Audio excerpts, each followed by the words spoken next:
Hello and good morning. How are you doing today? I'm very good, Errol. Thank you for having me on the show. Well, I'm very excited to share a conversation with you because there's so much that we have in common as creative minds. But let's begin it off by, I want readers to know how you pronounce your name. My name is Moira Buffini. I love it. Ooh, that in itself has got a poetic vibe to it. It's Irish Italian, so yeah, you can make of it what you will. It's Moira Buffini. I want listeners to be able to go into a local bookstore, and I want them to call your name out personally so that people know what it is, and and they're not going to be standing there at customer service going, I don't know, who are you talking about? So now that it's so important, that name on that book. It is indeed. It is indeed. I've had it pronounced many different ways. Moira will do. I love it. In bringing the book together, where I'm super fascinated here is that you're setting free a debut novel. I mean, it's like you've got to give yourself permission as a creative soul, knowing that there are other people out here in the real world whose books are hidden underneath their beds or in attics. How did you give yourself that permission to write?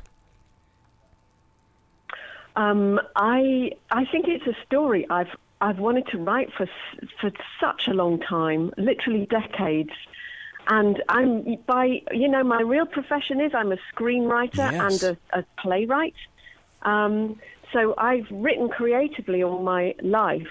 When lockdown hit, all my work vanished overnight. I had a play in rehearsal. That was never going to happen. So all my work vanished. And I thought, well, why don't I just write this story that's been bugging me for all these years? And I began to write it in prose, and I just found I was absolutely loving it. Every day I would get up and enjoy writing it in prose. I think the difference is with a play, you're writing for a big audience. With yes. Screenwriting, you're writing for a massive audience. And with a novel, it felt the whole time like I was just writing for one person. And I really loved it. I thought the intimacy of that was so nice and so refreshing. That's how they teach us in radio. It is the power of one-on-one. There's only one person that you're sharing a conversation with. Don't talk to them, talk with them. And that's what I feel inside your story here, is that you're sharing a story with me. Yeah, I hope that is how it feels, because that's how it was to write. I loved it, and I learned a lot. The other great thing about writing a novel is, when you're writing for the screen, everybody keeps telling you to cut all the time. They keep saying, shorter, we need it shorter. You can't have that scene. That scene's got to be a page shorter. And people were telling me, my editors kept telling me to write more. Yep. Write more, fill in the colours. What's she thinking here? What does this look like? Tell us what else he says. All this kind of stuff. And I love that. I just love being able to be expansive like that, which you can't really do in drama because it's very, very distilled, So the novel was a real joy. So being that playwright and that screenwriter, you get to see moving objects. When you were writing, did you envision those characters, Elsa and Nightingale, were they moving through your imagination as well? Yeah, I think that's what years of writing for the screen has taught me, is just I just think visually. And I saw them, and that was so great, building the world as well. This is a story that's set thousands of years in the future. So you're kind of building a society from scratch. You're building, I started by building a village, and then I thought, okay, this other character here is in the capital city. What does that look like? What's that society like? So you're really building layer by layer. It's like painting a huge landscape, And you sort of think, okay, what's their level of technology? What's their religion? What's the economy like? What are the gender politics here? Are they kind of equals, or is there what's going on with gender politics? So there's all this kind of stuff to think of. And of course, the society I drew is a society at war.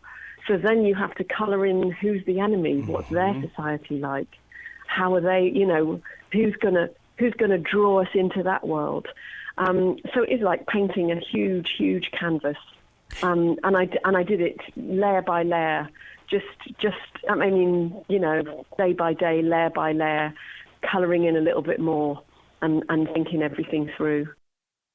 I love the way that you're asking yourself questions. I call that defragging. You know, I ask the questions and then I question the answers, because it really does bring the paragraphs together and it gives them more of a substance or purpose. And you do that perfectly so much in Songlight.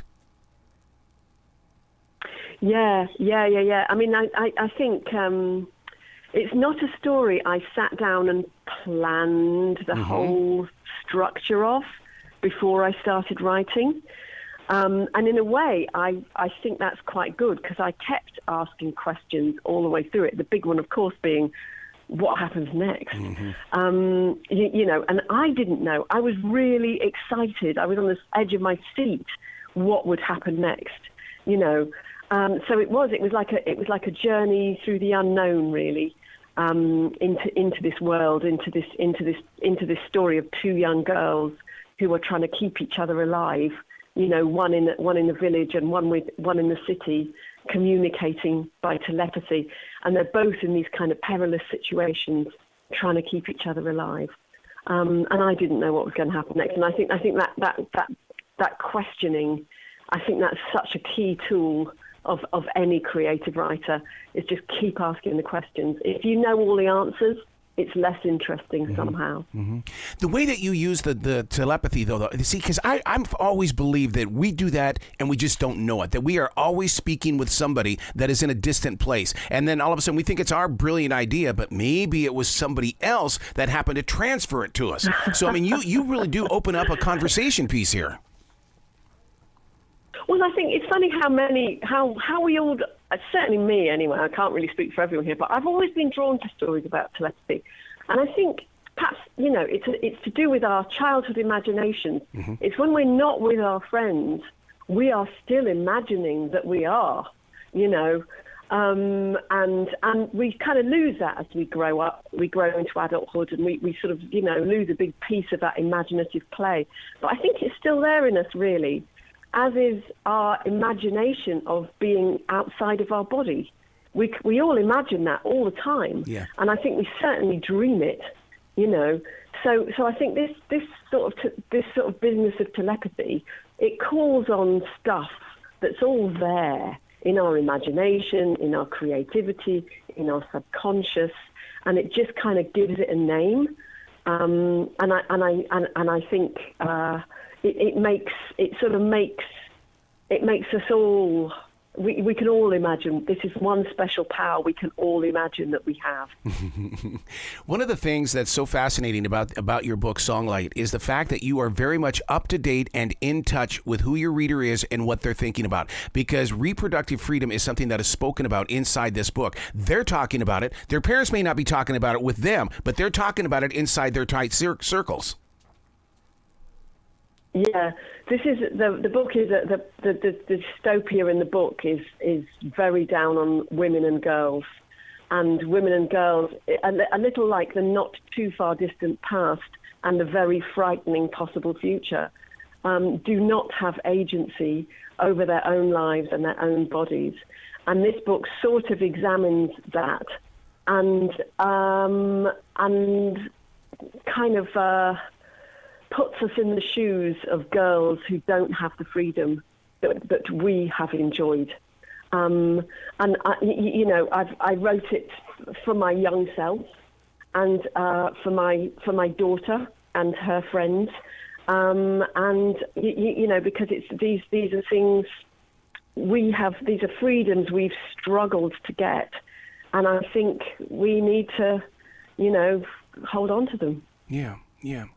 In putting this book together, you made the decision to create a trilogy. I'm a show prep freak. I mean, if I knew that I was going to be writing a trilogy, I mean, I'd freak out. How are you planning this book out, or this story? Bit by bit, it just keeps growing on me.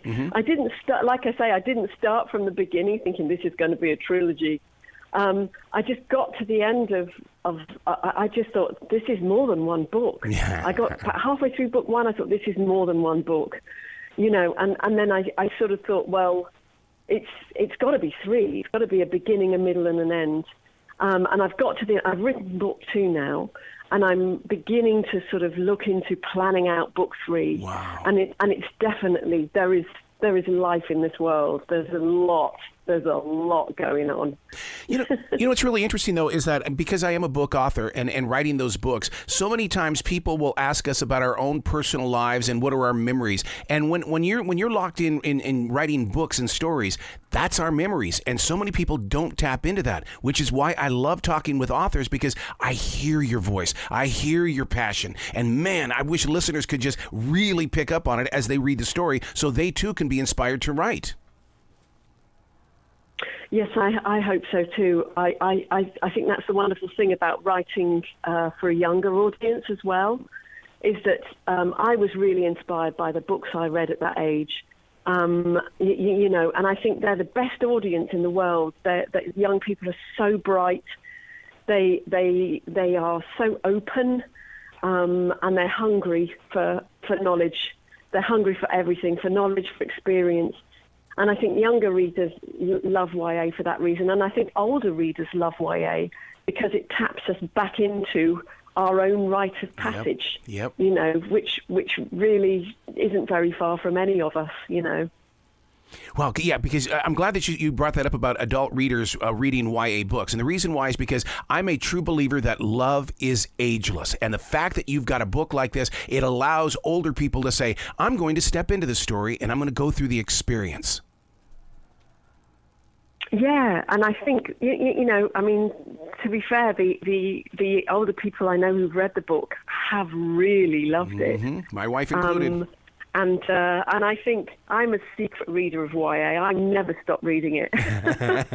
And I think a lot of adults are the same, you know, that it's just a really wonderful genre for letting your imagination free and for talking, you know, giving us all a prism to look at our world, but through a really imaginative, creative sort of landscape.